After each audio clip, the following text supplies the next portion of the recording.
फरवरी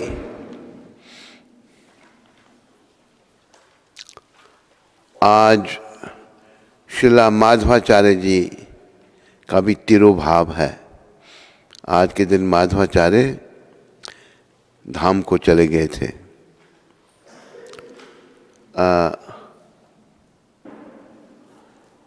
Srila Prabhupada शिक्षामृत Auckland 21 फरवरी को प्रभुपाद ने ये कहा है, ये शब्द, आत्महत्या को कभी सही नहीं माना जा सकता। यह प्रकृति के नियमों का उल्लंघन है। प्रकृति आपको निर्धारित समय जीने के लिए एक विशिष्ट शरीर देती है और आत्महत्या का अर्थ है कि आप समय से पहले अपने जीवन का अंत करके प्रकृति के नियमों के विरुद्ध जाएं। इसलिए जो आत्महत्या करता है वह अपराधी बन जाता है। यहां तक कि राष्ट्र के कानून के तहत भी आत्महत्या अपराध है। आप आत्महत्या नहीं कर सकते। तो श्रील प्रभुपाद यहाँ पर आत्महत्या के बारे में बात कर रहे हैं। बहुत सारे लोग आत्महत्या करना चाहते हैं और करते भी हैं। क्यों करते हैं? वो दुखी हो जाते हैं इस जीवन से। ये जीवन जो है बड़ा दुखी है, कई प्रकार की परेशानियां हैं। पर आत्महत्या जो है वो दुखों का समाधान नहीं है।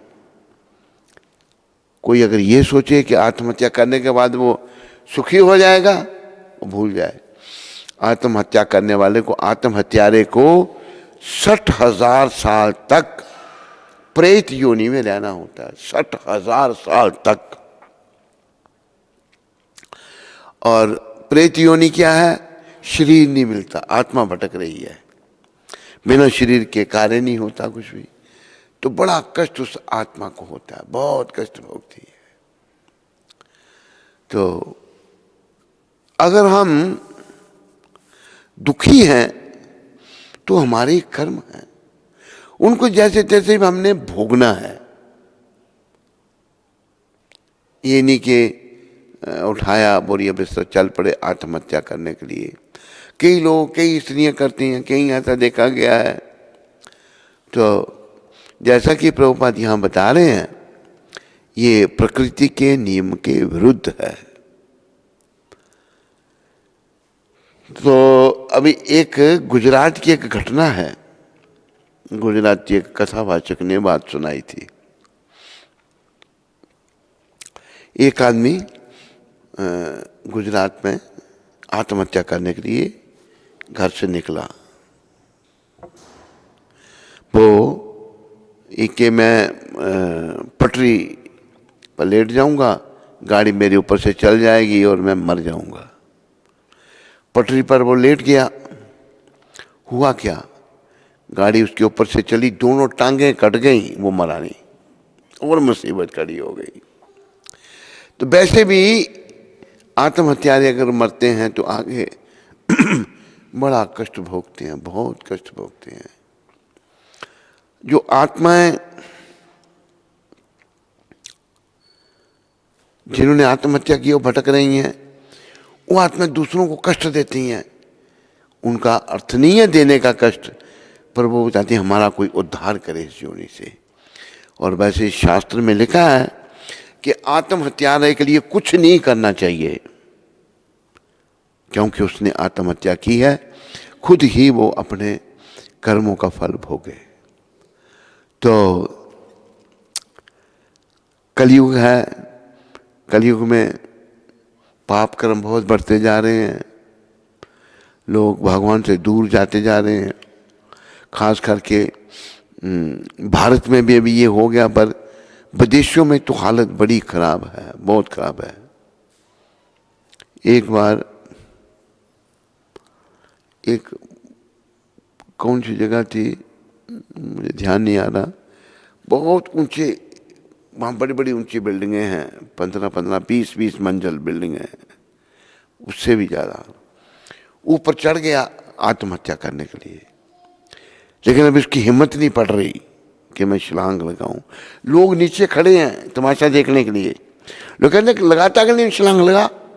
हम देख रहे हैं, लोग बेवकूफ देखो कैसे। एक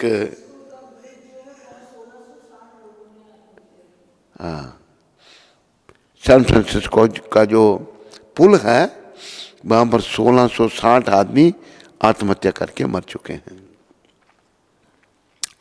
सियाटल वाशिंगटन में मेरा काफ़ी जाना रहा, वहाँ रहा भी मैं। तो वहाँ पर एक बिल्डिंग है, उस बिल्डिंग का नाम है स्पेस निडल, बहुत ऊंची बिल्डिंग, कुछ भाग उसका बादलों में रहता है, इतनी ऊंची बिल्डिंग बनी है वो। तो मुझे बताया किसी ने, वहाँ लोग आते हैं देखने के लिए उस बिल्डिंग को, ऊंची बिल्डिंग, टूरिस्ट बड़ा आता है अमेरिका में। तो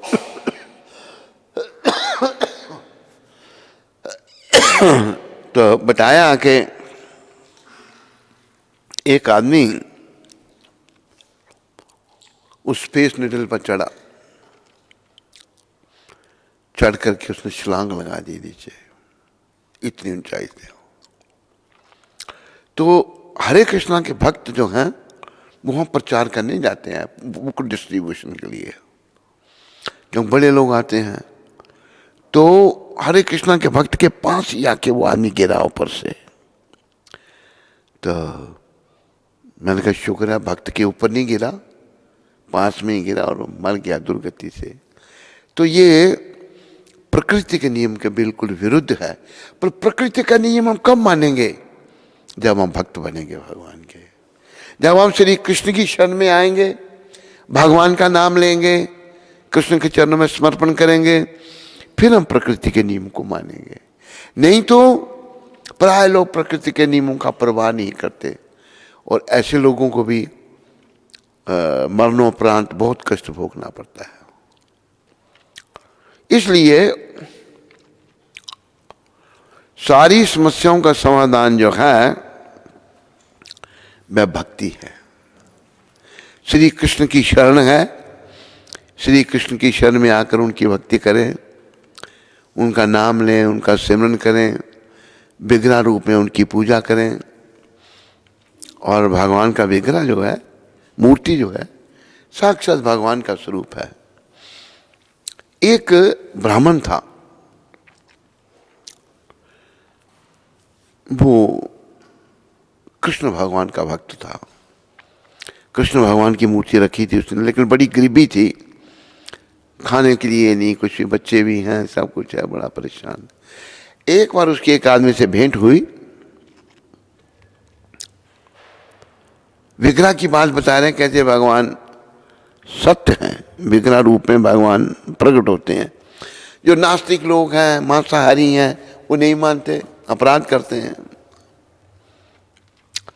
तो उसकी एक से भेंट हुई, उसने कहा मैं बड़ा गरीब हूँ, बड़ा गुजारा नहीं चल रहा। तो उसने बोला तो किसकी भक्ति करते हो? कहते कृष्ण भगवान।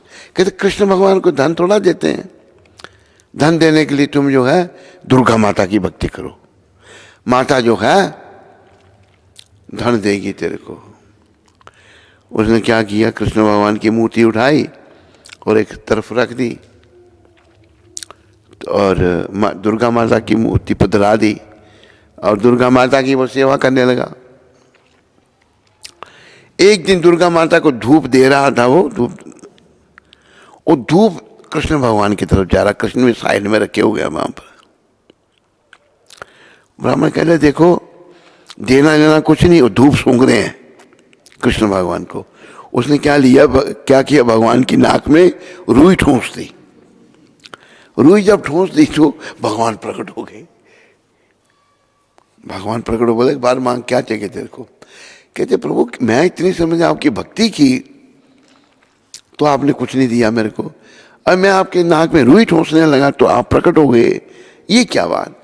कि पहले तुम मुझे ऐसे ही समझता था, अभी तूने ये समझा कि मैं भाई मूर्ति रूप में विराजमान हूं, इसलिए मैं प्रकट हो गया। तो मूर्ति साक्षात भगवान का रूप है। ये अनादिकाल से चला आ रहा है, आजकल से नहीं, बड़े समय से। तो वैसे तो हमारे भारत में हर घर में ठाकुर का द्वारा भगवान का मंदिर होता है, पर अभी ये आगे की जो जनरेशन आ रही है ना, ये जो विदेशिया से प्रभावित, ये नहीं लोग प्रभाव करते, ये नहीं अपना मंदिर घर में। पहले हर घर में मंदिर होता था और लोग मंदिर में घर में पूजा करते, कुछ बनाते, भोग लगाते भगवान को, आरती होती। तो हमारे घर में ही मंदिर था, तो शुरू से ऐसा थोड़ा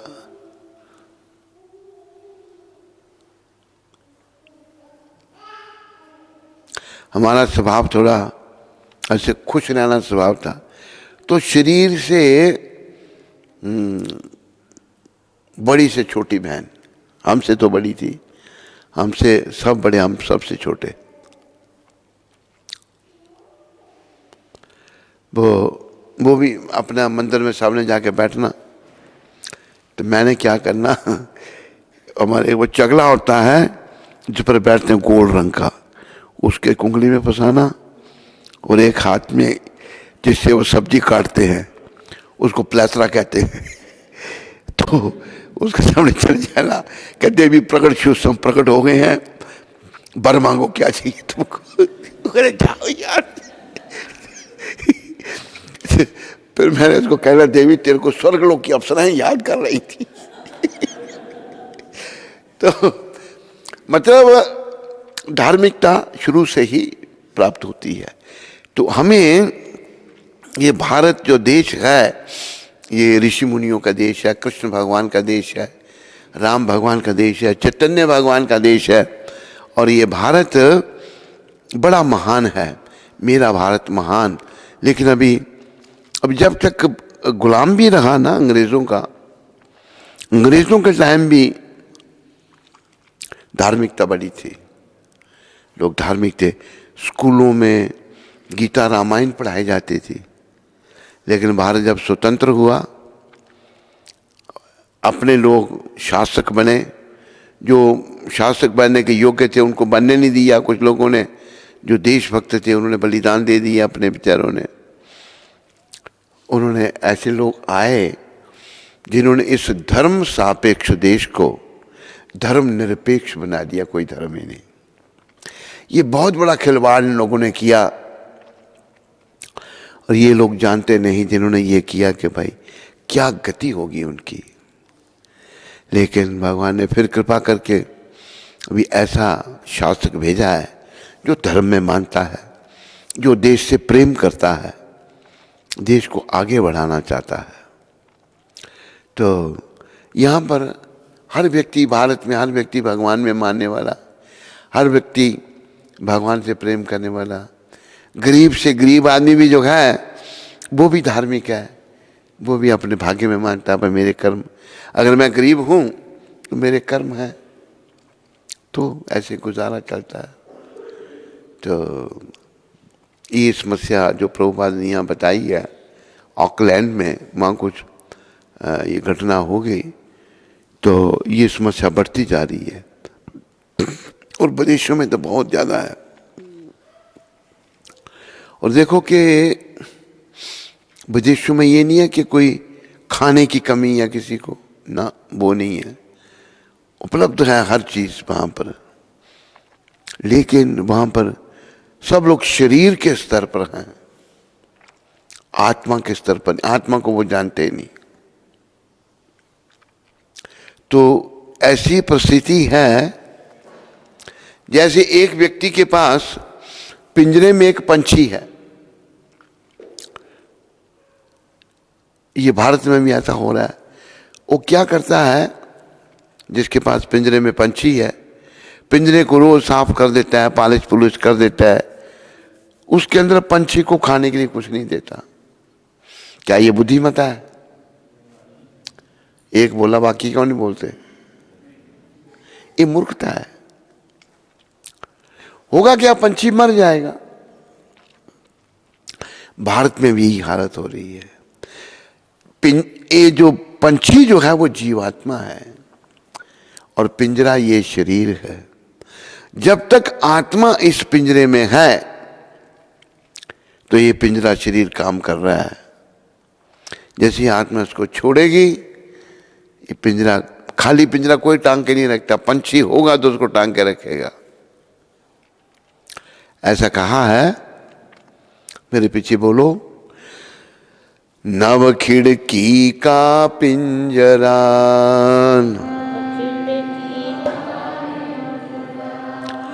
नव खिड़की का पिंजरा, चिड़िया बोल अमो,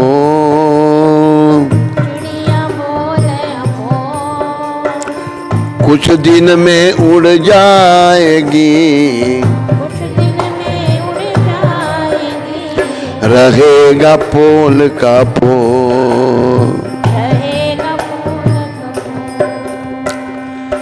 इस शरीर में 9 द्वार हैं, 9 खिड़की का पिंजरा, 9 खिड़की हैं शरीर में।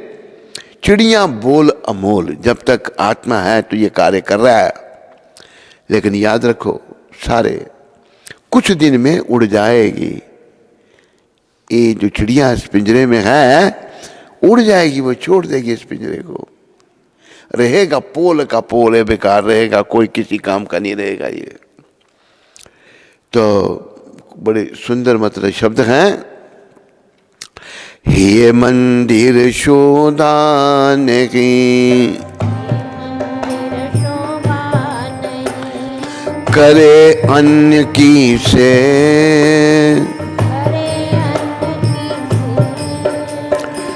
मृग तृष्णा में भरमी के, मृग तृष्णा लखियो आत्म दे।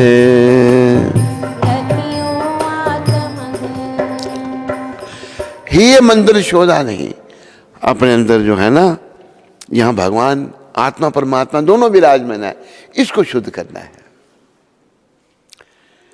करे अन्य की सेव, मतलब भगवान अंदर तो अपना शुद्ध किया नहीं, दूसरे की सेवा कर रहा है, इधर उधर भटक रहा है।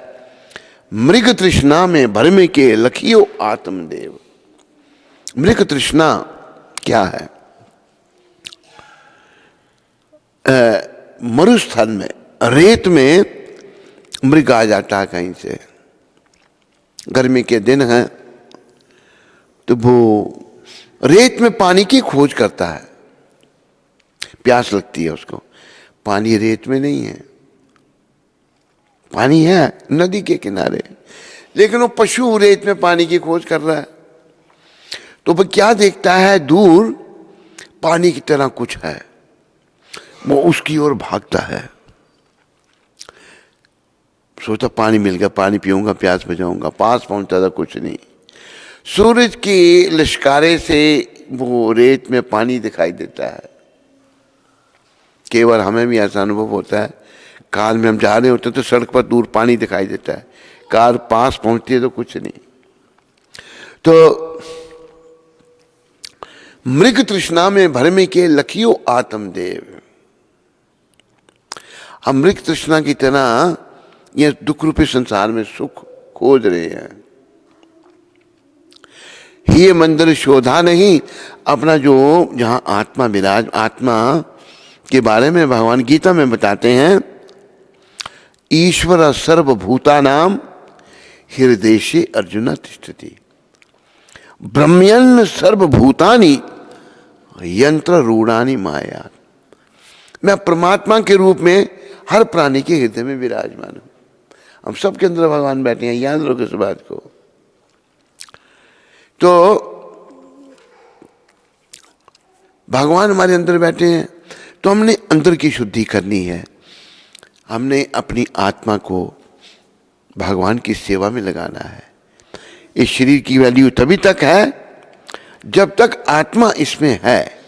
जब आत्मा उसको छोड़ेगी, ये अछूत हो जाएगा शरीर, चलना फिरना भी बंद हो जाएगा, सड़ना शुरू हो जाएगा।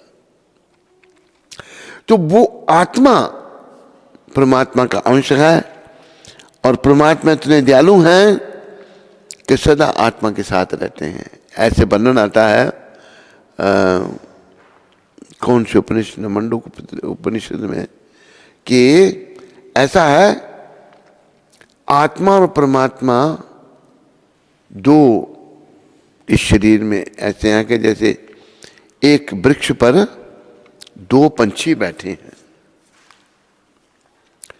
एक पंछी वृक्ष की फल को खा रहा है और दूसरा पंछी उसको देख रहा है। फल खाने वाला पंछी जो है वह जीवात्मा, देखने वाला पंछी परमात्मा।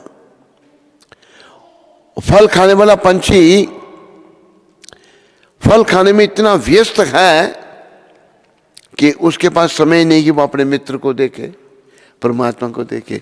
हम संसार के सुखों को भोगने में इतने व्यस्त हो गए हैं कि परमात्मा उनकी तरफ देख ही नहीं रहे।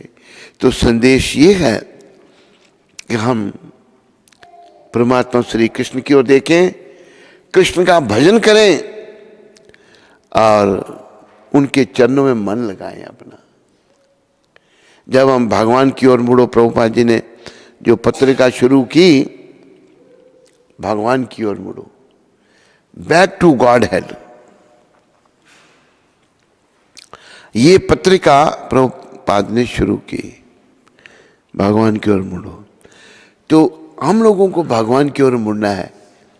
भगवान वैसे जैसे मृग रेत में पानी खोज रहा है, वैसे सुख तो हमारे अंदर ही है। अगर हम भगवान के चरणों में मन को लगाएं, परमात्मा का चिंतन करें, समाधि के बारे में क्या बताया है, सम्यक अधीयते अस्मिन् आत्म तत्व यथात्मयम्। मन जब संकल्प विकल्प छोड़ करके आत्मा के चिंतन में लग जाता है, उसको समाधि कहते हैं।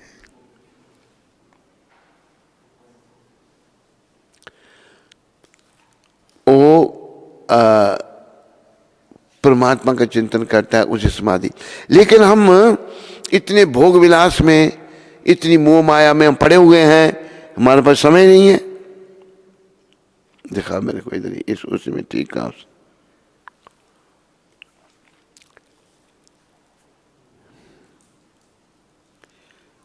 इसने 244 कहा तेरे को, ये तो 5 श्लोक है। तो हम लोग आत्मचिंतन में लगे, परमात्मा के चिंतन में लगे, ये जीवन का उद्देश्य है और कोई जीवन का उद्देश्य नहीं है। और जिस उद्देश्य के लिए ये शरीर हमको दिया गया, ये दूसरे अध्याय का 44वां श्लोक है, भोगेश्वर्या प्रसक्ता नाम तया परता चेतसाम वयाभिसायात्मका बुद्धि समादौना विधीयते।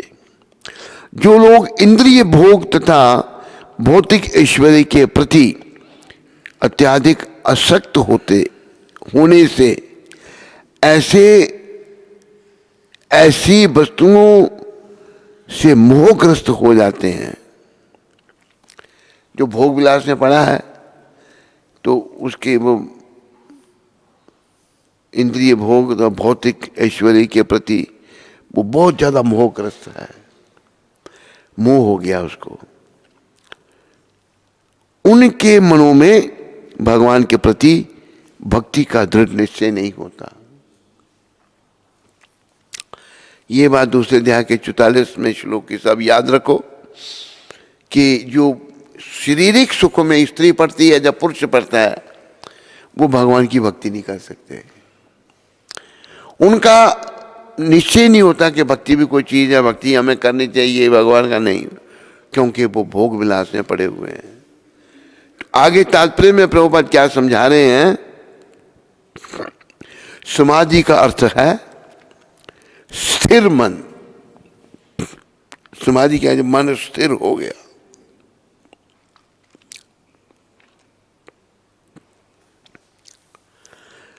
समाधि करता है स्थिर मन। वैदिक शब्दकोश डिक्शनरी निरुक्ति के अनुसार क्या कहा है उसमें, निरुक्ति में सम्यक अधीयते अस्मिन् आत्म तत्व यथात्मयम।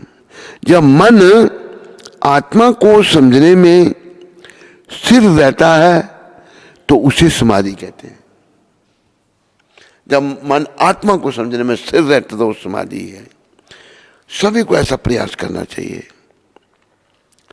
उसे समाधि कहते हैं। जो लोग इंद्रिय भोग में रुचि रखते हैं अथवा जो ऐसी क्षणिक वस्तुओं से मोहग्रस्त हैं, जो इंद्रिय भोग में आसक्ति रखते हैं और नश्वर चीज में जो आसक्त हैं। देखो इस संसार का सभी कुछ नश्वर है, ये शरीर भी नश्वर है। जो कुछ आप देख रहे हैं, जैसे मैं एक बार उदाहरण दिया था इधर का चिनैनी का,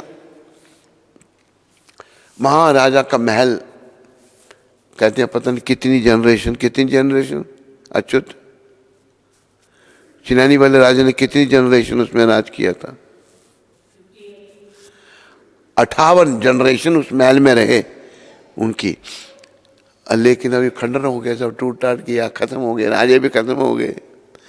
इसी प्रकार यह सब कुछ नश्वर है। जबकि राजाओं ने जिन्होंने वो महल बनाया था, अभी उस पर किसका कब्जा है? महल पर गवर्नमेंट ने ले लिया। को बनाया उसके ऊपर नहीं, उधर कुछ तहसील ऑफिस।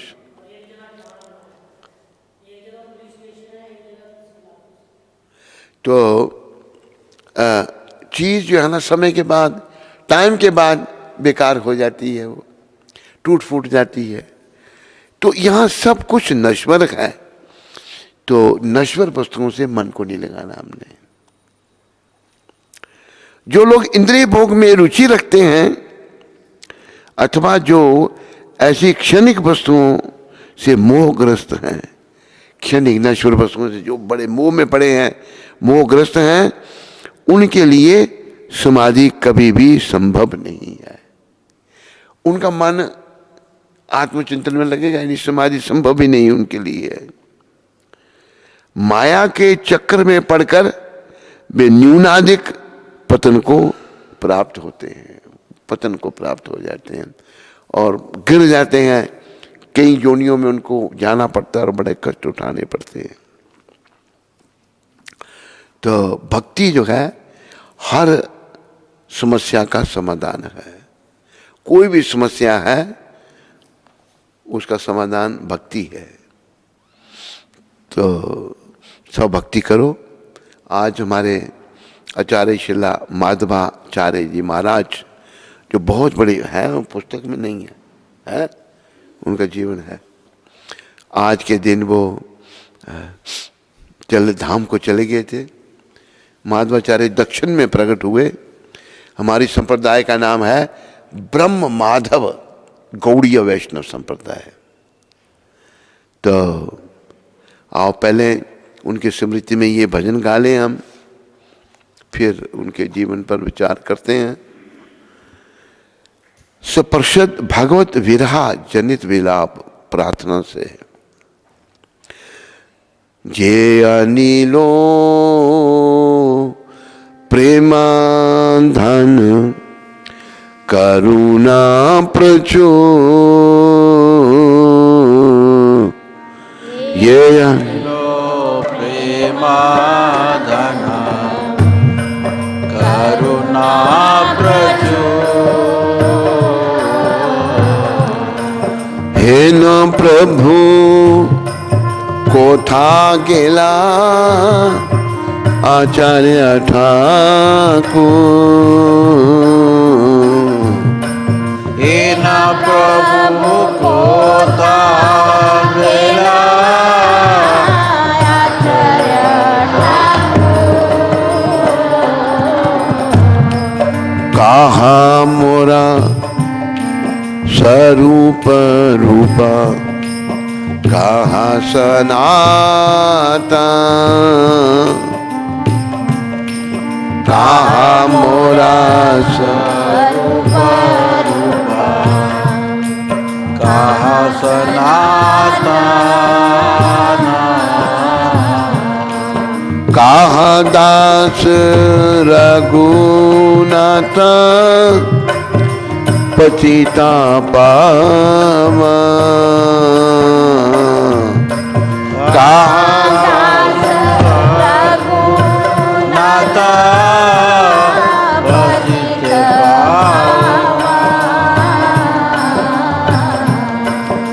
कहा मोरा भट युगा कहा कबीरा कहा मोरा भट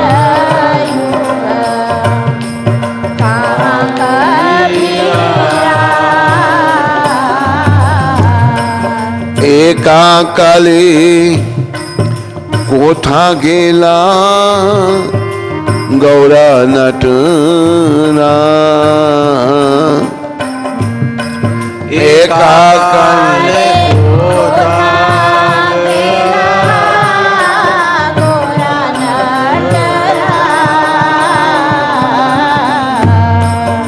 पाषाणे कुटीबो माथा अनिल पाशिवो पाषाणे कुटीबो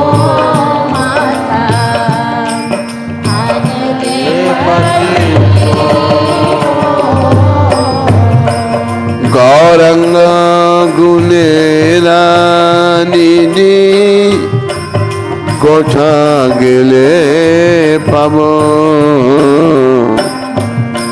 गौरंग गुनेरा निधि कोठा गेले पाबो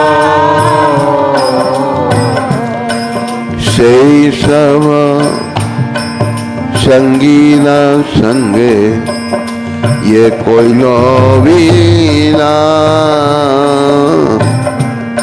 से सब संगीरा संगे ये कोई लोवीना सेई संग न पाइया कांदे नरोत्तम दान से संग न पाइया कांदे नरोत्तम दान ये अनिलो प्रेमा धन करुणा प्रचुर ये अनिलो प्रेमा करुणा प्रचुर हे न प्रभु कोठा गेला आचार्य ठाकुर हे न प्रभु कोठा गेला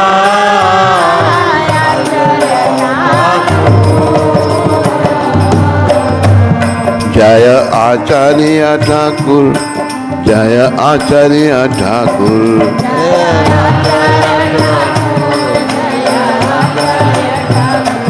जय माधवाचार्य जय माधवाचार्य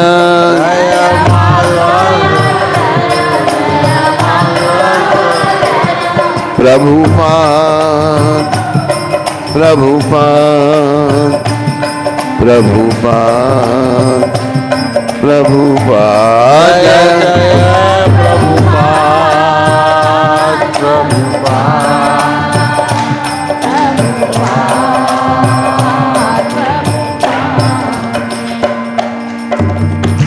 जो अपराकृत प्रेम का धन लेकर आए थे तथा जो करुणा के भंडार थे, ऐसे शिला श्रीनिवासाचार्य ठाकुर कहाँ गए?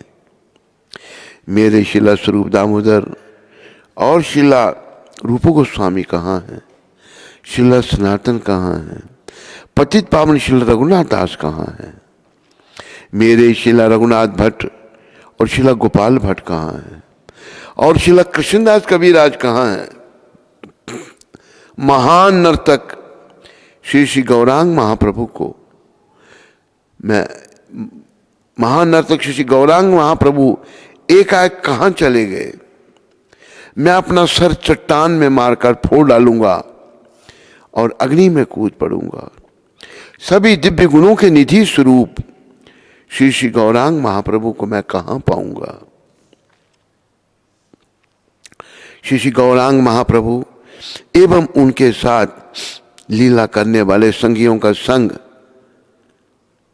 ना पाकर नरोत्तम दास मात्र रो रहा है। शिला माधवाचार्य जी महाराज की। तो ये मैं पुस्तक से पढ़ने से पहले कुछ आपको बताना चाहता हूँ। हम दक्षिण भारत में थे, काफ़ी बहुत टाइम हो गया। एक मंदिर में वहाँ हम गए तो वहाँ पर माधवाचार्य की फ़ोटो लगी थी। वो फ़ोटो क्या थी? उस समय जब माधवाचार्य थे तब भारत में यवनों का राज था, मुसलमानों का राज था। तो वहाँ फोटो पेंटिंग है। वो यवन जो राजा था उस समय का बादशाह, यवन राजा, कहीं इन्होंने मंदिर तोड़े। मंदिर से एक मूर्ति थी भगवान की, उत्सव मूर्ति। वो मूर्ति जो है उसने अपनी लड़की को दे दी। वो जागृत मूर्ति थी। कई मूर्तियाँ जागृत होती हैं, कई ऐसे ही खड़े हैं, जागृत नहीं है, भगवान उनमें नहीं है। तो वो जो बालिका थी, उसकी राजकुमारी जो थी, बादशाह की बेटी, उसका बड़ा स्नेह हो गया उस मूर्ति से। तो माधवाचार्य वहां पहुंचे और उसको बादशाह को कहा कि हमारे भगवान तुम ले आए हो, दो हमको वापस दो। मुसलमानों को तो विश्वास होता नहीं। बोला कि बुला लो तुम अपने भगवान को, खुद ही आ जाएंगे वो, तुम इतना ही है। माधवाचार्य इतने महान थे, उन्हें हाथ खड़े करके प्रार्थना की। वो ही फोटो लगी हुई थी, वो मूर्ति उड़ती हुई आके उनके गले में लग गई, गोद में लग गई। तो वो बालिका बनी उससे, वो भी फिर मंदिर में आ गई। बादशाह की बेटी जो है वो भी भक्त बन गई। और फिर उसने जब शरीर छोड़ा तो उसकी भी वो मेरे ख्याल प्रतिमा लगा दी थी, मूर्ति के साथ में इसको रखा था। तो माधवाचार्य इतने पहुंचे हुए वैष्णव थे कि मूर्ति उड़ती हुई आ गई। चमत्कार दिखा दिया उस बादशाह को कि हमारे तुम्हारे भगवान ने तो बुला लो, खुद ही आ जाएंगे। तो वैसे ही हुआ। तो वो मंदिर में हमने दर्शन किए, वो विग्रह के भी, उस मूर्ति के भी।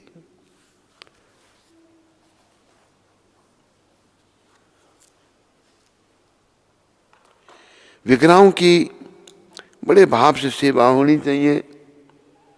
भगवान कृपा करके आके सेवा स्वीकार करते हैं विग्रहों के माध्यम से।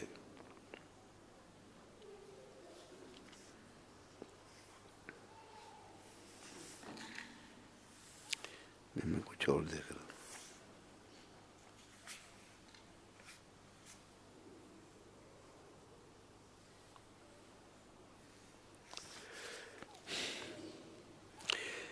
शिला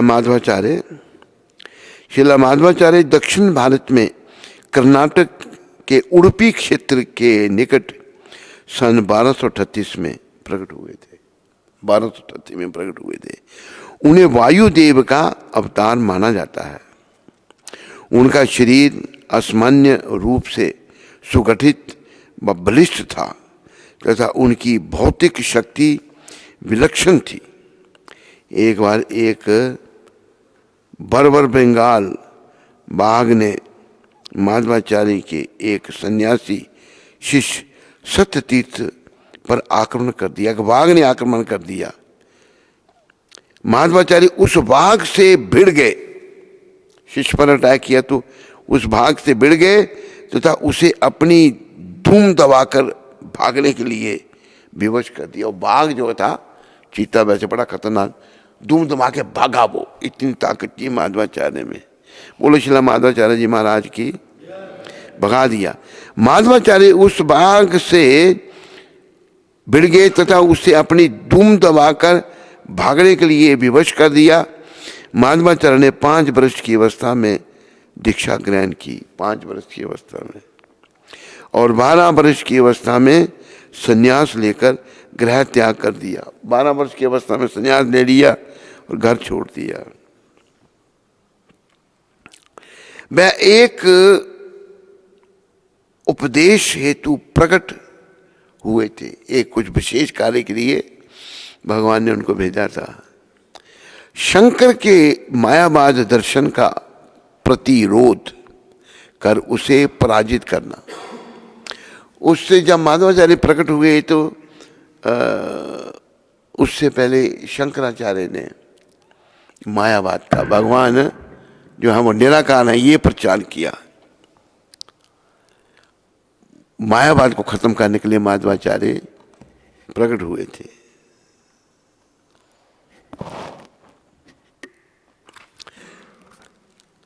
वेदांत सूत्र की शुद्ध व्याख्या देकर उन्होंने शुद्ध आस्तिकवाद का संवर्धन किया। उन्होंने अपनी नव प्रवर्तित शास्त्रीय व्याख्या को द्वैतवाद, शुद्ध अद्वैत का नाम दिया। शंकराचार्य के पश्चात जिन्होंने पूर्व काल में निर्विशेषवाद फैलाते हुए भारत भर में भ्रमण किया था, ये शंकराचार्य ने, माधवाचार्य ने भी वैयावीतक आस्तिकवाद तथा भगवान विष्णु के प्रति भक्ति का प्रचार करते हुए भारत के कोने कोने की यात्रा की।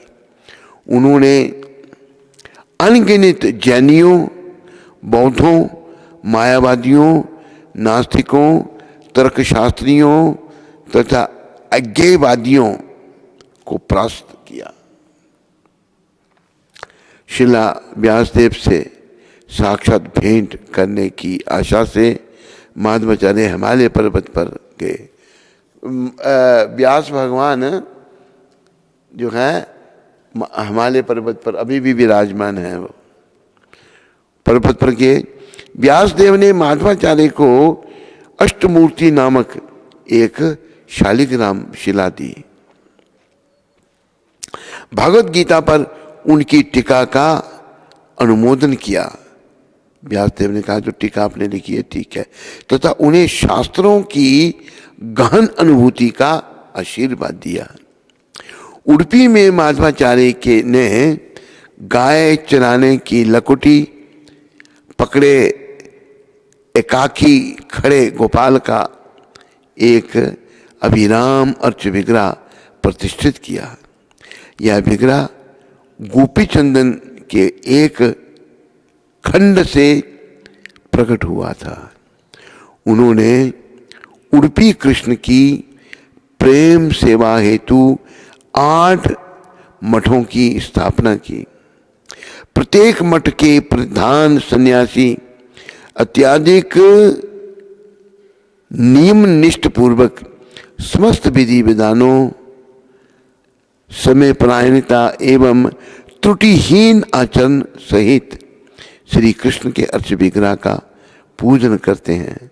प्रत्येक एकादशी के दिन वे निर्जल व्रत रखते हैं। हर एकादशी को निर्जल व्रत होता है। तो ये थोड़ी डिटेल नहीं है, मैं बताऊंगा आपको।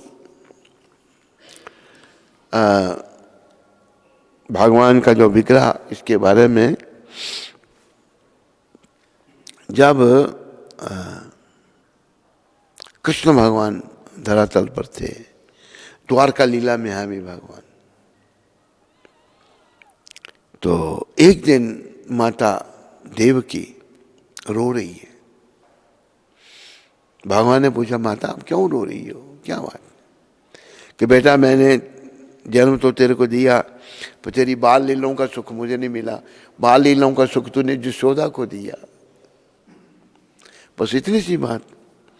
सर्वेश्वर भगवान ने क्या किया कि झट बाल रूप धारण किया और द्वारका में वृंदावन बन गया।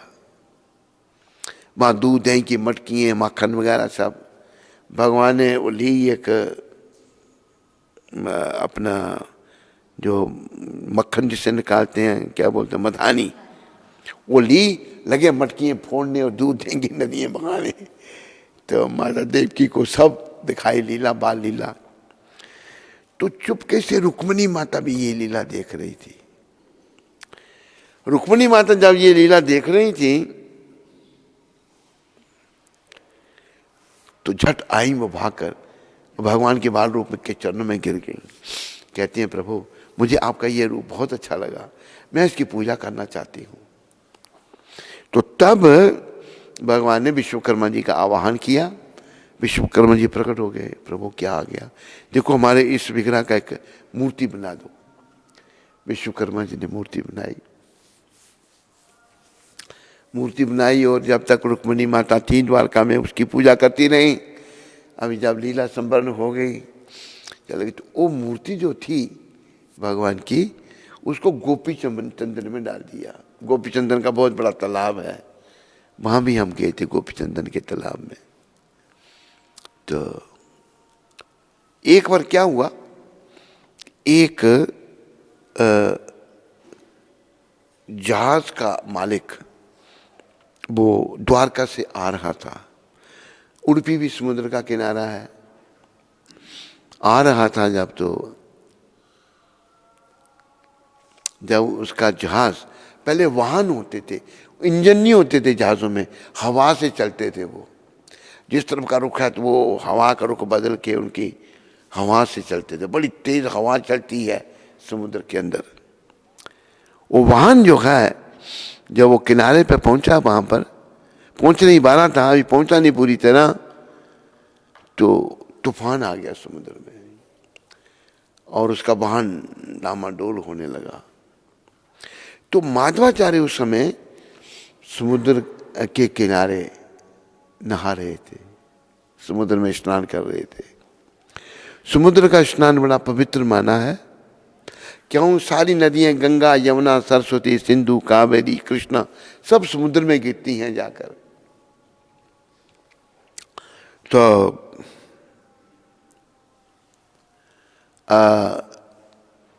नहा रहे थे। तो वो जो वाहन का मालिक था, जिसमें बड़ा सामान भरा हुआ था वाहन के अंदर, जहाज जैसा ही बड़ा, पर वो जहाज में, समुद्री जहाज में तो इंजन होता, उसमें इंजन नहीं होता, हवा से चलता था। अभी भी ऐसे वाहन होते हैं, पर ऐसे अभी वो टेम्परेरी, पर अभी सारे जो जहाज हैं उनमें इंजन लगे हुए हैं। तो किनारे में जब नहीं पहुंचा तो वाहन डामाडोल होने लगा, तूफान आ गया समुद्र में। उसने देखा कुछ संत नहा रहे हैं, माधवाचार्य नहा रहे थे। उसने किया, महाराज रक्षा करो हमारी, अब डूब रहे हैं, जहाज डूब रहा है। तो माधवाचार्य ने आशीर्वाद दे दिया दोनों हाथों से, ऐसे जब किया, आशीर्वाद जब दिया तो क्या हुआ, समुद्र शांत हो गया और संत की कृपा से वाहन किनारे पे लग गया। मालिक झट उतरा, नीचे छलांग लगाई, आके चरणों में गिर गया कि महाराज आपकी कृपा से हमारी जान बची, मैंने भी मर जाना था, मेरे आदमियों ने मर जाना, जहाज डूब जाना था, तो मैं क्या सेवा करूँगा आपकी। कहते नहीं भाई ठीक है सब। माधवाचार्य कहते नहीं सर, नहीं आप बताइए, कृपा करके बताइए। बोले कहाँ से आ रहे हो तुम? कहते मैं द्वारका से आ रहा हूँ। कहते गोपी चंदन लाए हो वहाँ से? कहते हाँ लाए। गोपी चंदन लगाते हैं, वो दे दो। उसे बहुत बड़ा ढेला गोपी चंदन का उठाया और माधवाचार्य के मठ में रख दिया। माधवाचार्य के जो भक्तगण थोड़ा थोड़ा तोड़कर माथे में लगाते थे। एक दिन भगवान सपने में आए माधवाचार्य के, कहते मैं तेरे यहाँ पड़ा हुआ हूँ, मेरे को निकाल उसमें से। कहते कहाँ प्रभु पड़े हैं? गोपी चंदन के बीच में हूं मैं। ये वो विग्रह है जो रुक्मिणी के लिए भगवान ने बनाया था, जागृत विग्रह। तो माधवाचार्य ने अपने शिष्यों को बोला, जाओ गोपी चंदन उठा के लाओ। 30-35 भक्त लगे, कोई नहीं उठा सका उसको। फिर भगवान सपने में आए कि भक्तों से उठाता, मुझे खुद नहीं उठा सकता तुम? भगवान की इच्छा, माधवाचार्य खुद अकेले उठा के ले आए। बड़ी युक्ति से गोपी चंदन उतारा, उससे विग्रह से गोपी चंदन उतारा, और बीच में से वो ठाकुर जी जो हैं मथनी हाथ में लिए हुए। उस समय की द्वारका लीला के 5000 साल पहले की वो मूर्ति, उसकी स्थापना उडुपी मठ में हुई। तो वहां पर अन्न क्षेत्र चलता है, भोजन कराते हैं सबको जो भी जाता है। तो एक भक्त थे, वो बेचारे जात के शूद्र थे, कनकदास उनका नाम था, कनकदास। वो एक दिन भगवान के मंदिर में जाने लगे, मैं भी दर्शन करूं भगवान के। है तुम शूद्र है, चल मंदिर नहीं जा सकता, निकाल दिया। वो बेचारे मंदिर के पीछे बैठ के रोने लगे, प्रभु मैं शूद्र हूं, आपके दर्शन नहीं कर सकता। तो भक्त थे वो, भगवान तो भक्तों के बस में रहते हैं। भगवान भगत के बस में होते आए, भगवान भगत के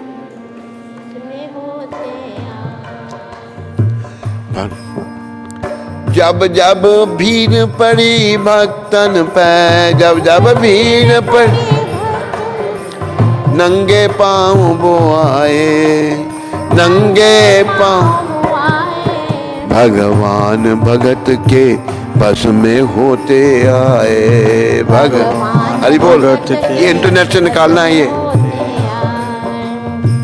तो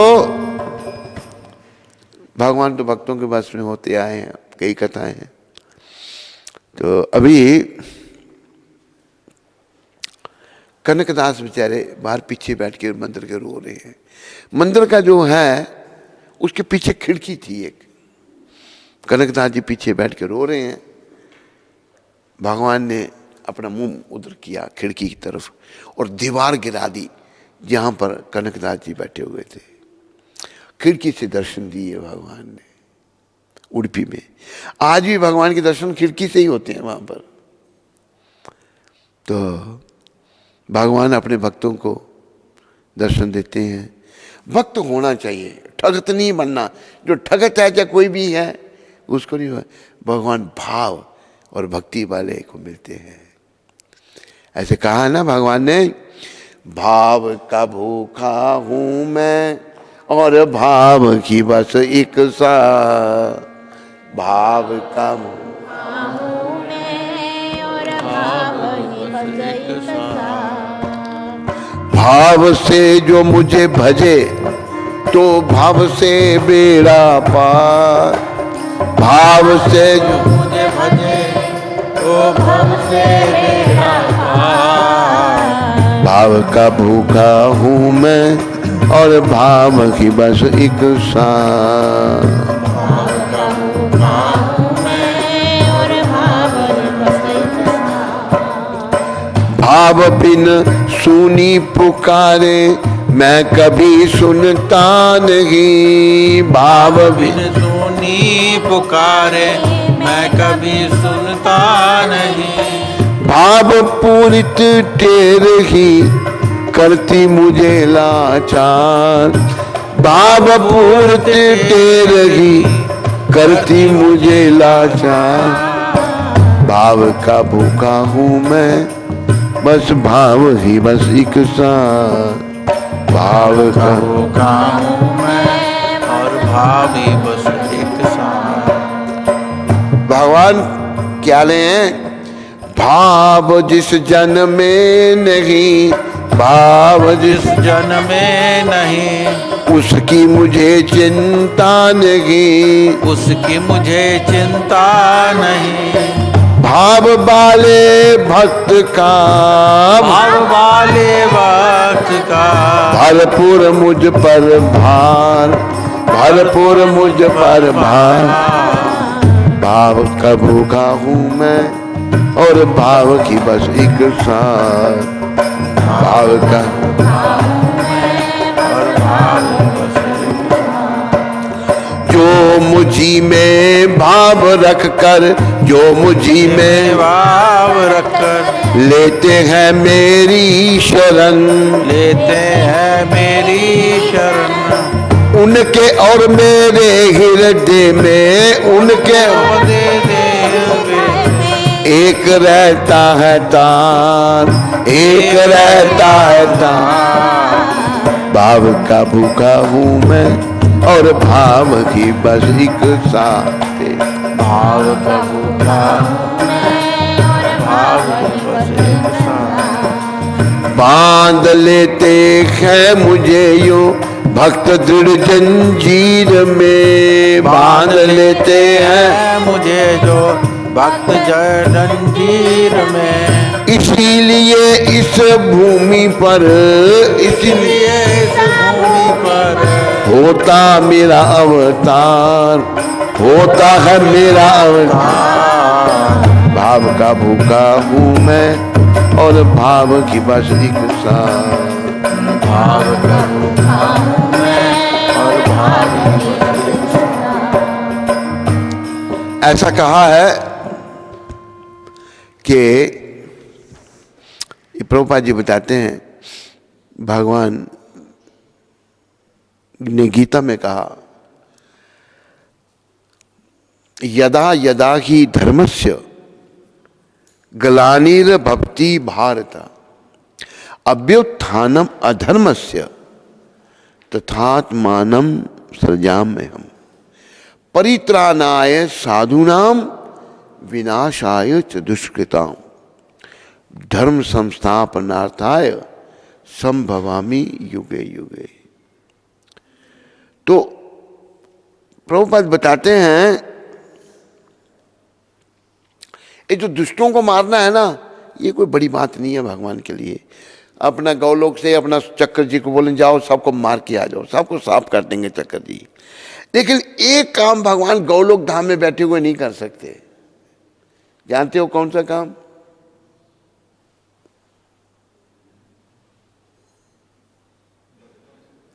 हाँ? अरे भक्तों का ध्यान तो खुद ही आके करना पड़ता है ना, वही तो है। वो सुदर्शन चक्र जी के माध्यम से नहीं होते हैं, इसलिए भक्तों के लिए भगवान आते हैं। अहम भक्ता पराधीना, भगवान कहते हैं मैं अपने भक्तों के अधीन रहता हूं। तो भाव बस याद रखो, भाव से ही भगवान मिलते हैं और भगवान भाव के भूखे हैं। ये किसका? इसका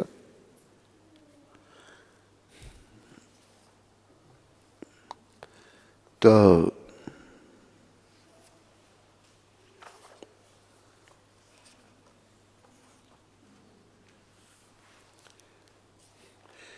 जब एक दो मिनट के लिए चुप हो जाते हो तो महामंत्र बोल दिया करो।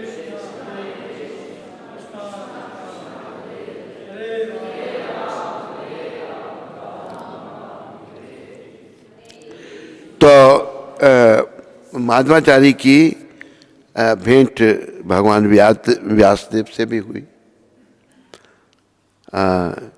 शिला व्यासदेव ने साक्षात भेंट करने की आशा से माधवाचार्य हिमालय पर्वत पर के व्यासदेव ने माधवाचार्य को अष्टमूर्ति नामक एक शालिग्राम शिला दी। भगवद गीता पर उनकी टीका का अनुमोदन किया तथा उन्हें शास्त्र की गहन अनुभूति का आशीर्वाद दिया।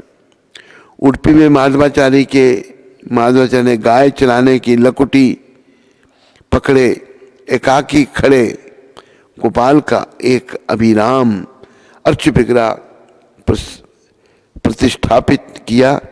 यह विग्रह गोपी चंदन के एक खंड से प्रकट हुआ था। उन्होंने उडुपी कृष्ण की प्रेम सेवा हेतु 8 मठों की स्थापना की। प्रत्येक मठ के प्रधान सन्यासी अत्याधिक नियम निष्ठ पूर्वक समस्त विधि विधानों समय परायणता एवं त्रुटिहीन आचरण सहित श्री कृष्ण के अर्च विग्रह का पूजन करते हैं। प्रत्येक एकादशी के दिन वे निर्जल व्रत करते हैं। निर्जल व्रत भी बहुत दिव्य है। गौड़िया वैष्णव संप्रदाय माध्वाचार्य से अद्भुत हुआ है। श्री चैतन्य महाप्रभु एवं उनके अनुयायियों ने अपने दर्शन का संकलन करने के पूर्व माधव की कृतियों का बड़ी भांति अध्ययन किया। छठ संदर्भों के लिए श्री जीव गोस्वामी ने माधव की रचनाओं से अनेक तथ्य लिए। श्रील जीव गोस्वामी को गौड़िया दर्शन का अचिंत्य भेदाभेद तत्व माधव के भागवत भाष्य में मिला। श्री चैतन्य स्वयं माधव संप्रदाय के अधिष्ठान उडुपी गए। चैतन्य महाप्रभु गए थे। महाप्रभु ने उस संप्रदाय में हरिनाम संकीर्तन समारंभ किया। माधव एवं गौड़िया अनेक दार्शनिक बिंदुओं पर समान विचार रखते हैं। दोनों ही गुरु पदाश्रय को आवश्यक मानते हैं। सूत्र भाष्य में माध्वाचार्य ब्रह्मतंत्र एवं महासंहिता से उदाहरण देते हुए बताते हैं कि शिष्य ऐसे अप्रामाणिक गुरु का बहिष्कार कर सकता है जो व्यर्थ सिद्ध हो जाए। तदंतर वह एक अन्य सुयोग स्वरूप सिद्ध व्यक्ति को अपना गुरु स्वीकार कर सकता है। तो अगर गुरु ठीक नहीं है तो माधवाचार्य ने कहा है उस गुरु का त्याग कर सकते हैं और दूसरा गुरु धारण कर सकते हैं। प्रमेय रत्नावली में बलदेव विद्याभूषण ने श्री चैतन्य महाप्रभु एवं माधव दोनों के 9 समांतर सिद्धांतों को दर्शाया है। वैष्णव सिद्धांत माला में श्रीला भक्ति विनोद ठाकुर बताते हैं कि श्री चैतन्य महाप्रभु ने समस्त गौड़िया वैष्णवों को उपदेश दिया कि हमारी गुरु परंपरा के माध्यम से श्री माध्वाचार्य ने निज जो प्रेममय का उपदेश दिया उनका सावधानी पूर्वक पालन किया जाए। श्री माध्वाचार्य के 9 उपदेश, उनके 9 उपदेश सुनो क्या है। केवल भगवान श्री कृष्ण अद्वितीय परम सत्य है। केवल पहला उपदेश समस्त वेदों में वेद ही ज्ञान का विषय है। ब्रह्मांड सत्य है। ईश्वर जीव एवं पदार्थ के मध्य भेद सत्य है। जीव आत्मा का स्वरूप है कि वह परमेश्वर हरि का दास है। जीव हमारा स्वरूप क्या है। जीवेर स्वरूप है कृष्णेर नित्य दास। कृष्णेरा तटस्था शक्ति भेदा वेद प्रकाश। हम कृष्ण के नित्य दास हैं। जीवों की 2 श्रेणियां हैं, नित्य मुक्त एवं नित्यबद्ध। ये 2 श्रेणी, एक नित्य मुक्त है और एक नित्यबद्ध है, बंधन में है। 2 श्रेणी ये माध्वाचार्य ने बताए 9 सिद्धांत में थे। मोक्ष का अभिप्राय है भगवान श्री कृष्ण के चरणारविंदों की प्राप्ति, ये मोक्ष है। अन्य शब्दों में परमेश्वर के प्रति एक नित्य सेवा संबंध में प्रवेश पाना। श्री कृष्ण के प्रति शुद्ध भक्ति ही इस मोक्ष को प्राप्त करने की एकमात्र विधि है। माधवाचार्य कह रहे हैं शुद्ध भक्ति, ठीक है। नोमा सत्य को प्रत्यक्ष साक्षात दर्शन, अनुमान, तर्क अथवा निष्कर्ष तथा शब्द, दिव्य ध्वनि अथवा वैदिक प्रमाण द्वारा जाना जा सकता है। बोलो माधवाचार्य जी महाराज की। तो आज के दिन माधवाचार्य महाराज चले गए थे धाम को।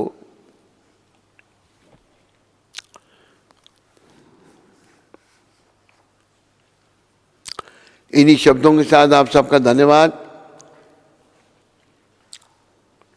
हरे कृष्णा।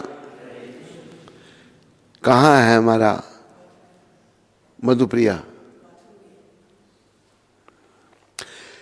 हरे कृष्णा कृष्णा।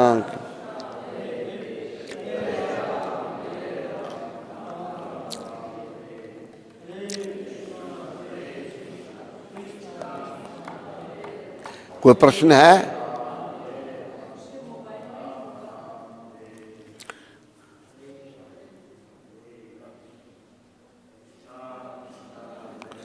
भाजहु रे मना श्री नंद नंदन,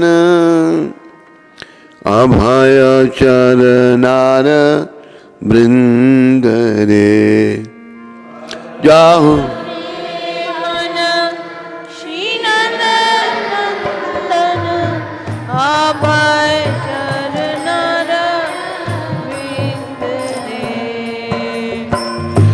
दुर्लभ मानव जन्म सत्संगे,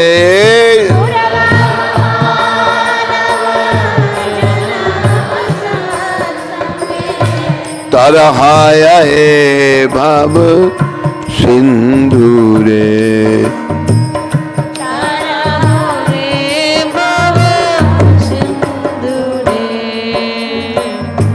अभय चरनार वृंद,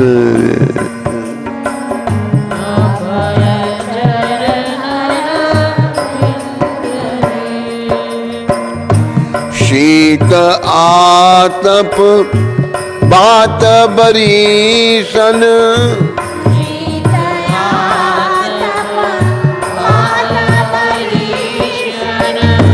ए दिन यामिनी जागिरे,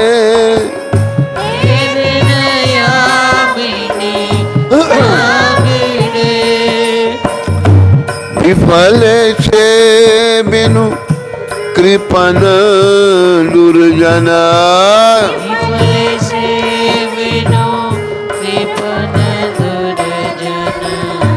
चपल सुख लाभ लागिरे।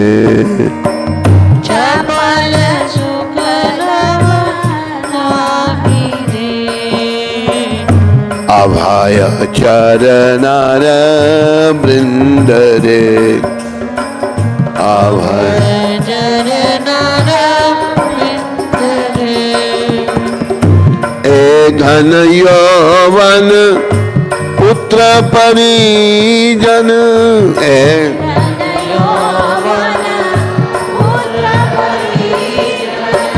इति के आछे पर तीरे,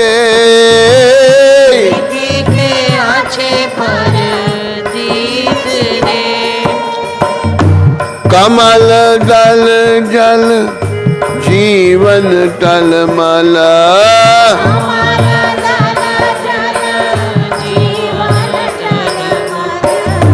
भजहु हरि पद नीति रे, भजहु हरि पद नीति रे।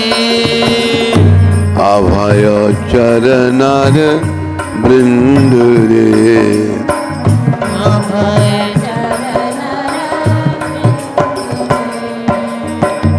श्रवण कीर्तन स्मरण बंदन श्रवण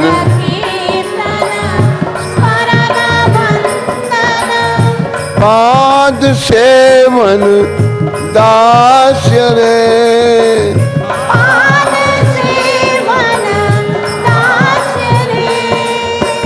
पूजन सखी जन आत्मनिवेदन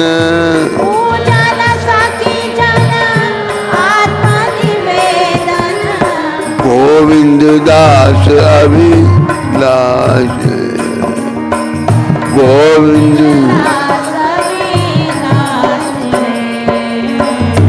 अभय चरण वृंद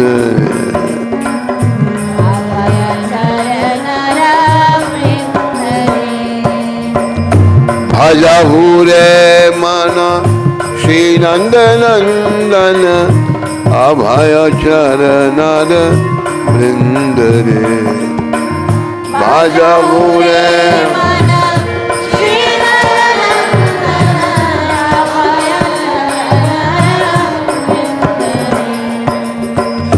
अभय चरण वृंद रे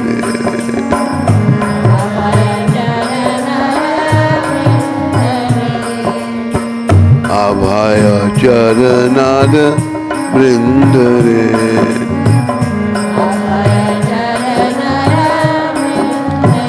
बोलो नंद नंदन भगवान की।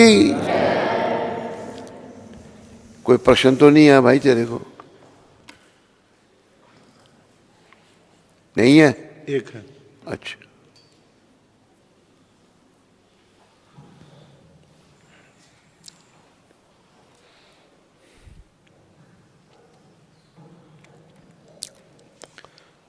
राजीव भट्ट जी, भोपाल मध्य प्रदेश से।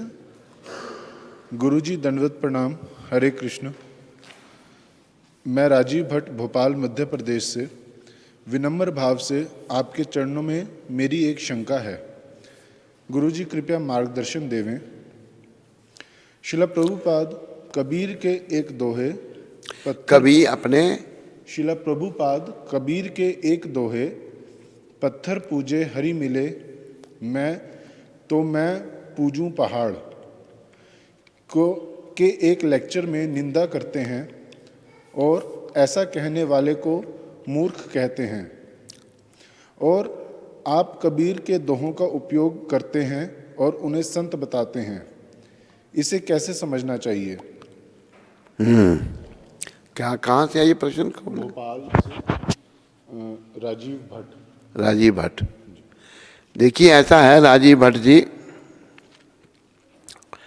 कि कबीर जो हैं उनको भक्तमाल में प्रहलाद जी का अवतार बताया है,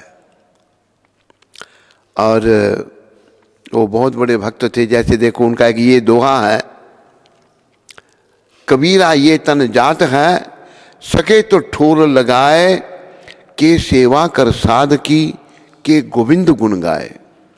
ये तन मौत के मुंह में जा रहा है, हो सके तुम ठोर लगाओ, साधुओं की सेवा करो, गोविंद के गुण गाओ। पर एक घटना वहाँ पर वर्णन आती है भक्तमाल में।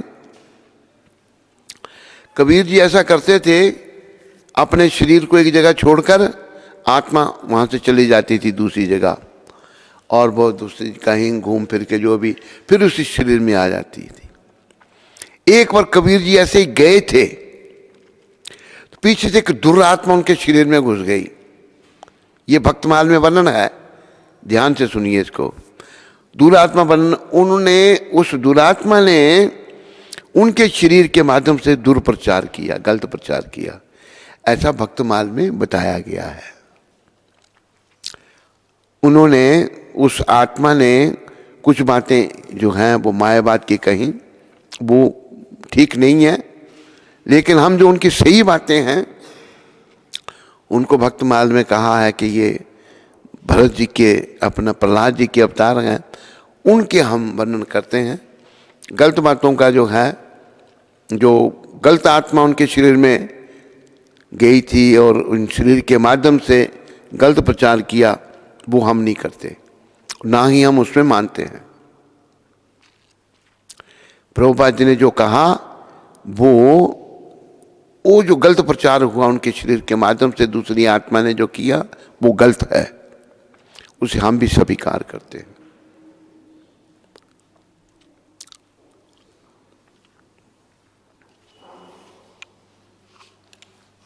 हरे कृष्णा।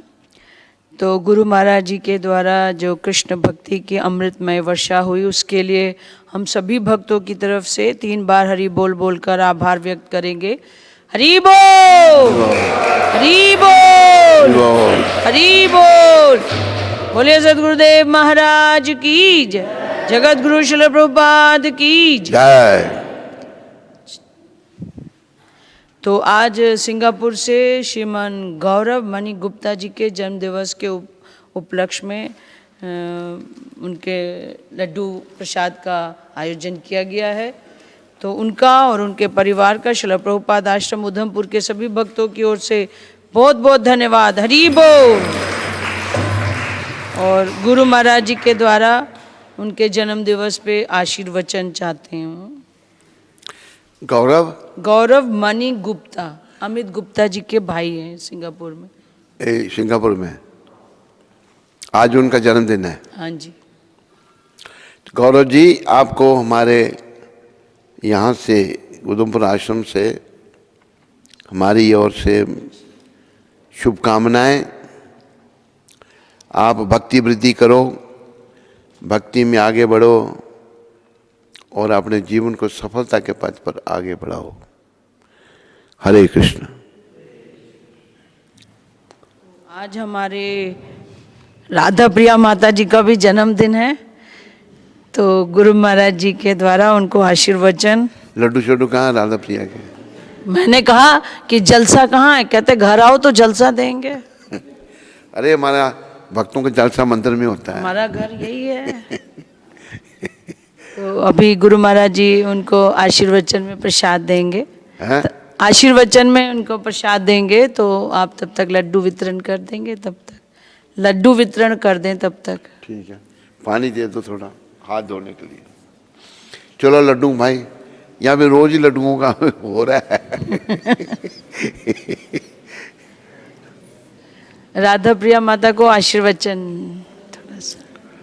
राधा प्रिया का जन्मदिन है, मेरी शुभकामनाएं इसके साथ हैं। भक्ति में आगे बढ़े, ये मोह माया इसकी घटे और कृष्ण प्रेम इसके हृदय में जागृत हो। हरे कृष्ण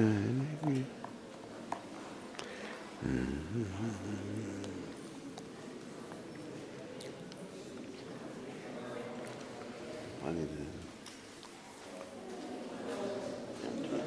बहुत गर्म है। चलो ठीक है,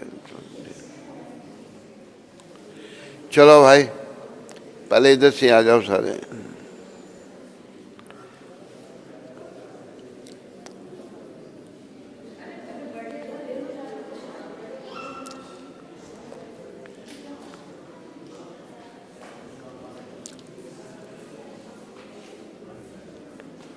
देखो तो नीचे होता था लड्डू नहीं मिलना था ना तेरे को, नीचे होता था।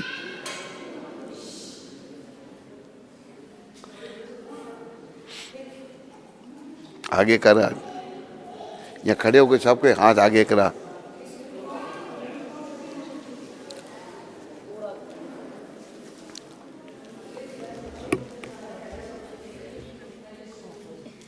हरे कृष्ण।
वह निश्चय ही भगवान श्री कृष्ण का भक्त बनता है।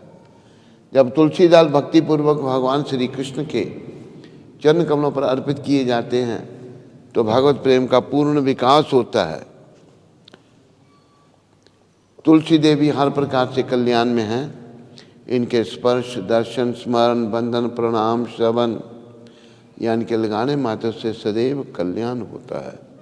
जो कोई उपयुक्त विधियों से तुलसी देवी के संसर्ग में आता है वह सदैव वैकुंठ लोक में निवास करता है। तुलसी महारानी की, वृंदाय तुलसी देवाय प्रियाय केशव शिचा, विष्णु भक्ति पद देवी सत्यवते नमो नमः।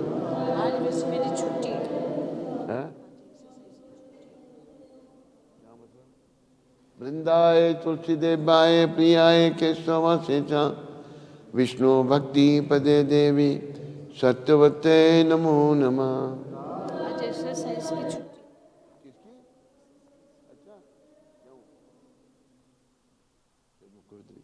वृंदाय तुलसी देवाय प्रियाय केशव शिचा, विष्णु भक्ति पदे देवी सत्यवते नमो नमः।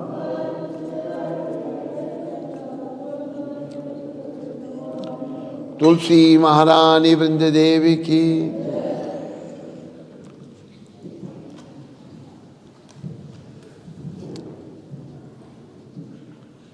कौन कर रहा है आरती?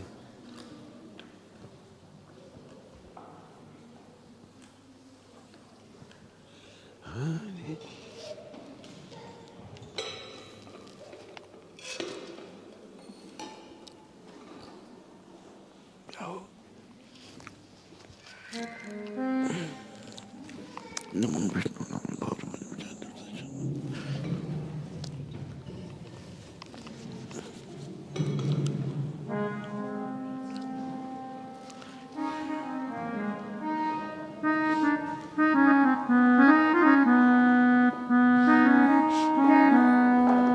नमो नमः तुलसी कृष्ण प्रियासी नमो इतना पास क्यों जा रहा है? साथ साथ चलना। फास्ट है। तुलसी कृष्ण प्रियासी नमो नमः। तुलसी कृष्ण प्रियासी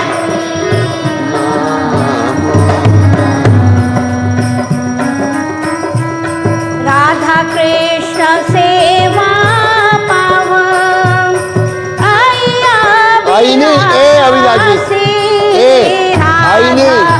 कृष्ण सेवा पावन अय्या विलासी नमो नमः। तुलसी कृष्ण प्रियासी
विठ्ठल रूपया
भगवान श्री कृष्ण की प्रीतमा श्रीमती तुलसी महारानी को मैं बार बार प्रणाम करता हूँ। मेरी यही इच्छा कि तुलसी महारानी की कृपा से मुझे वृंदावन में श्री श्री राधा और कृष्ण की प्रेममय सेवा प्राप्त हो। जो व्यक्ति आपकी शरण में आता है उसकी सब इच्छाएं पूर्ण होती हैं। कृपया मेरी भी इच्छा पूर्ण कीजिए और मुझे वृंदावन में रहने का अवसर प्रदान कीजिए। मेरी यही इच्छा है कि मैं वृंदावन के कुंजों में निवास करूं ताकि श्री श्री राधा और कृष्ण की प्रेम लीलाओं के दर्शन प्राप्त कर सकूं। तुलसी महारानी, मेरी आपसे यही प्रार्थना है कि आप मुझे किसी गोपी का दास बना लीजिए, कृपया अपना दास बना लीजिए और प्रेममय सेवा का अधिकार दीजिए। दीन कृष्णदास ये प्रार्थना करता है कि मेरा हृदय सदा श्री श्री राधा गोविंद के प्रेम रस में डूबा रहे। तुलसी महारानी की। वृंदाए तुलसी देवाय प्रियाय केशवासिचा विष्णु भक्ति पदे देवी सत्यवते नमो नमः।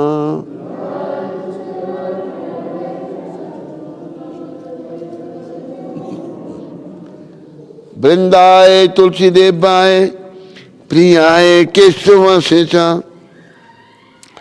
विष्णु भक्ति पदे देवी सत्यवते नमो नमः।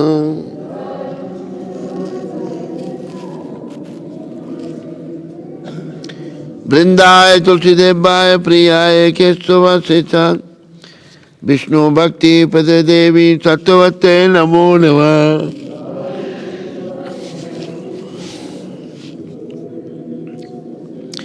तुलसी महारानी वृंदे देवी की।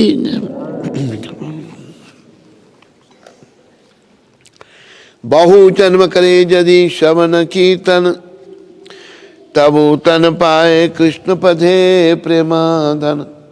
अगर कोई बहुत जन्म तक कृष्ण नाम का जप कीर्तन करता रहे और अपने आप को 10 नाम अपराधों से ना बचाए तो उसे कृष्ण प्रेम रूपी धन की प्राप्ति नहीं होगी, जो मनुष्य जीवन का परम उद्देश्य है। 10 नाम अपराध इस प्रकार हैं। पहला नाम अपराध उन भक्तों की निंदा करना है जिन्होंने कृष्ण प्रचार के लिए अपना जीवन अर्पण किया हुआ है। दूसरा नाम अपराध शिव ब्रह्मादि देवताओं को भगवान कृष्ण के नाम के बराबर अथवा स्वतंत्र समझना है।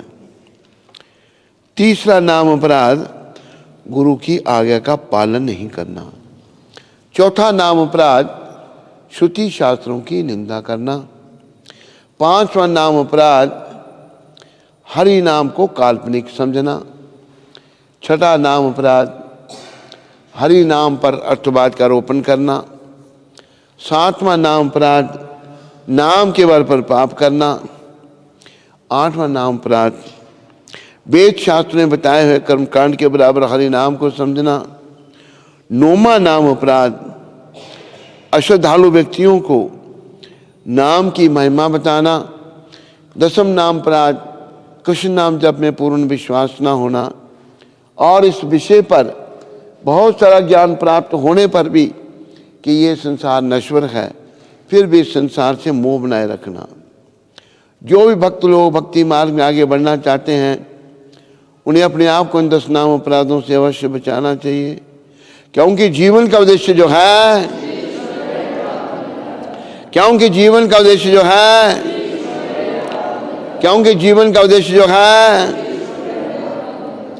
जप करते समय जप की ओर ध्यान ना देना, ये भी एक नाम अपराध है। आइए अभी हम सब मिलकर के वैष्णव भक्त वृंदों के पाद पद्मों में प्रणाम करें, जो कि कल्पतरु के समान मनचाहा फल देने वाले हैं और जो पति जीवों पर बड़े ही दयालु हैं। वांछा कल्पतरुभ्यश्च कृपा सिंधु वैवचा पतितानां पावनेभ्यो वैष्णवेभ्यो नमो नमः। वैष्णव ठाकुर श्रील प्रभुपाद की, अनंत कोटि वैष्णववृंद की, नामाचार्य श्री हरिदास ठाकुर की।